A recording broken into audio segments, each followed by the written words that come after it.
Qəbizliyin yaranmasının 3 əsas səbəbi haqqında danışacağıq. Birincisi və mən deyərdim ki, ən əsası qidalanma proqramında liflərin çatışmamasıdır. Bəli, deyə bilərsiniz ki, lif nədir? Liflər tərəvəzlərin, meyvələrin sərt, bədənimiz tərəfindən həzm edilə bilməyən bir hissəsidir. Və həmin liflər ilk növbədə bağırsağımızı şlaqlardan təmizləməyə və bağırsaq peristaltikasını normal şəraitdə saxlamağa xidmət eləyir. Unutmaq olmaz ki, liflər həm də bağırsaq mikrofloramız üçün mükəmməl bir prebiotikdir. Yəni bağırsağımızdakı xoş bakteriyalar üçün gözəl yemək mənbəyidir və onların bağırsaqlarımızda özlərini yaxşı hiss eləməyi bizim sağlamlığımızın təməlidir. İkinci əsas səbəblərdən biri yetərincə mayenin qəbul edilməməsidir. Əgər gün ərzində yetərincə su içmirsinizsə, bağırsaq demək olar ki, quruyur və bunun nəticəsində günlərlə davam edən qəbizlik sizi izləyə bilər.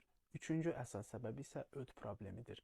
Öddə yaşanan hər hansı bir problem doğrudan bağırsağın peristaltikasına, bağırsağın hərəkətinə təsir göstərir. Yəni, əgər ödünüzdə problem varsa, çox böyük ehtimalla sizdə qəbizlik də olacaq. Əgər paylaşdığım məlumatlar sizin üçün faydalı oldusa, kanalımı izləyib bu videonu like edə bilərsiniz.